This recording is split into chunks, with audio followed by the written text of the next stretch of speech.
Lectura del Santo Evangelio según San Marcos. En aquel tiempo Jesús fue a su tierra en compañía de sus discípulos. Cuando llegó el sábado, se puso a enseñar en la sinagoga, y la multitud que lo escuchaba se preguntaba con asombro: ¿dónde aprendió este hombre tantas cosas? ¿De dónde le viene esa sabiduría y ese poder para hacer milagros? ¿Que no es este el carpintero, el hijo de María, el hermano de Santiago, José, Judas y Simón? ¿No viven aquí entre nosotros sus hermanas? Y estaban desconcertados. Pero Jesús les dijo: todos honran a un profeta, menos los de su tierra, sus parientes y los de su casa. Y no pudo hacer allí ningún milagro, solo curó a algunos enfermos imponiéndole las manos, y estaba extrañado de la incredulidad de aquella gente. Luego se fue a enseñar en los pueblos vecinos. Palabra del Señor.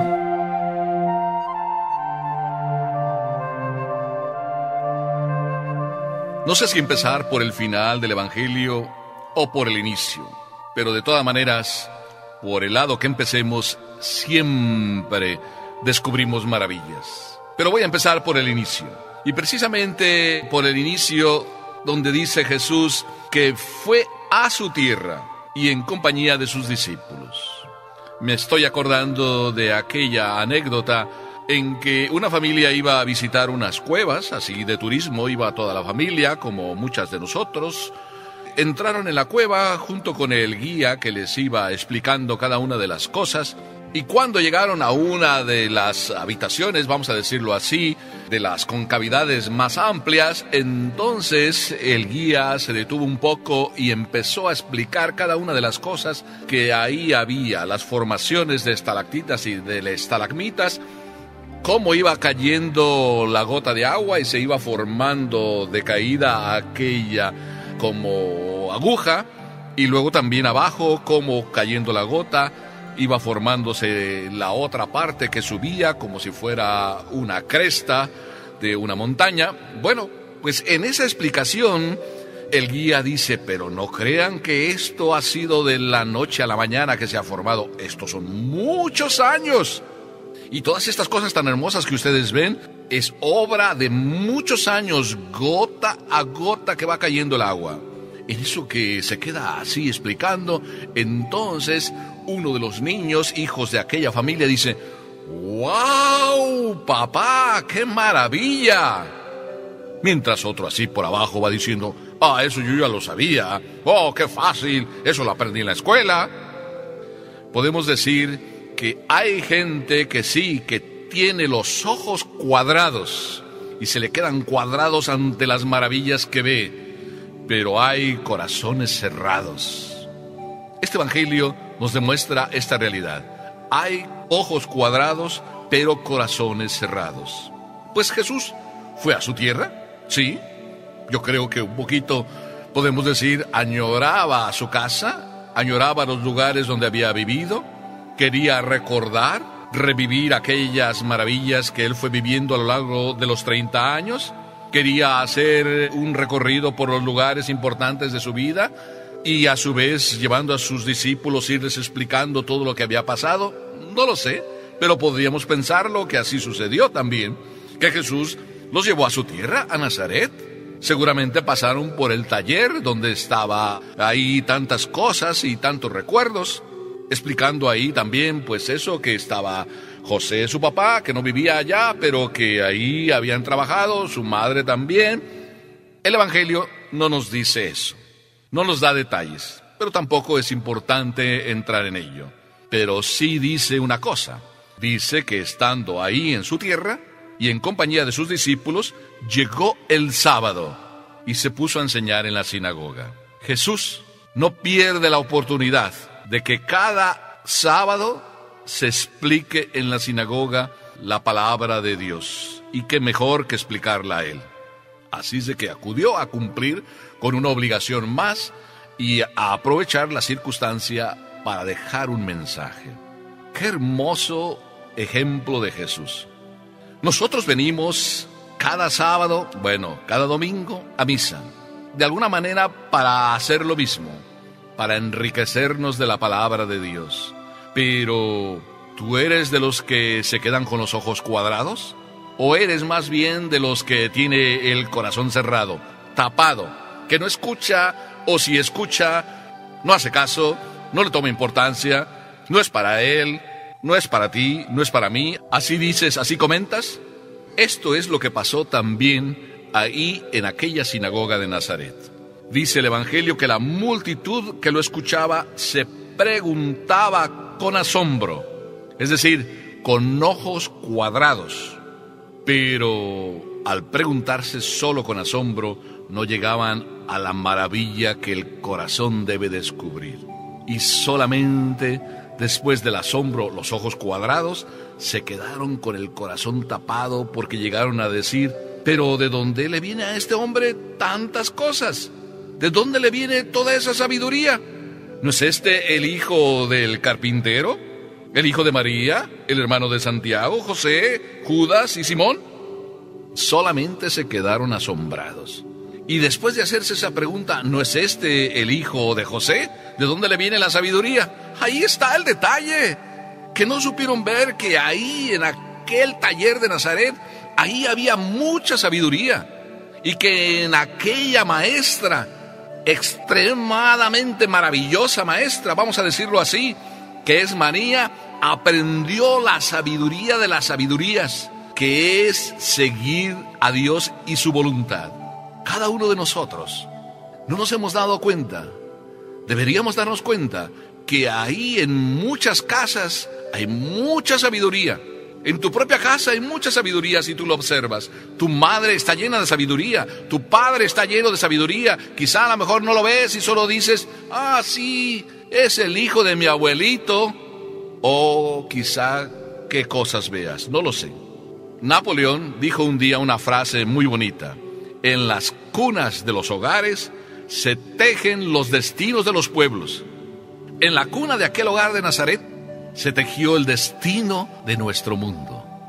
En aquel lugar escondido de Nazaret puede salir algo bueno. De Nazaret salió el sabio, salió el hijo de María, salió el hijo del carpintero. Y con toda la sabiduría de aquel sencillo hogar, creció. Y con toda esa sabiduría, hoy viene enseñándonos a nosotros. ¿Por qué te sorprendes solamente? ¿Por qué no te maravillas? ¿Por qué no le abres tu corazón? ¿Por qué no puedes descubrir que en el hijo de José y el hijo de María hay algo más que el hijo de José y que el hijo de María? ¿Cuántas veces también nosotros nos atoramos? Vamos a decirlo así, nos atoramos. Y vemos que, es el padre, sí, el padre fulano de tal. Y no sabemos descubrir que detrás del padre hay alguien que nos habla. La historia es así. Dios normalmente nos dirige la palabra a través de intermediarios. Nos envió después a sus discípulos. Nos envía a lo largo del camino también otros muchos mensajeros que nos abren el camino. ¿Qué vemos en ellos? ¿El hijo de Pascual? ¿El hijo de la Cuca? ¿El hijo de Pancho? ¿Y no descubrimos que Dios a través de esa circunstancia nos habla? En el taller de Nazaret hay mucha sabiduría. En ese silencioso trabajo de María y José hubo todo el esfuerzo de Dios, toda esa minuciosa labor que Dios fue tejiendo a lo largo de esos 30 años. Y dice el Evangelio que el niño crecía en edad y en sabiduría delante de Dios y de los hombres. ¿Cuál era la sabiduría maravillosa que aprendió Jesús?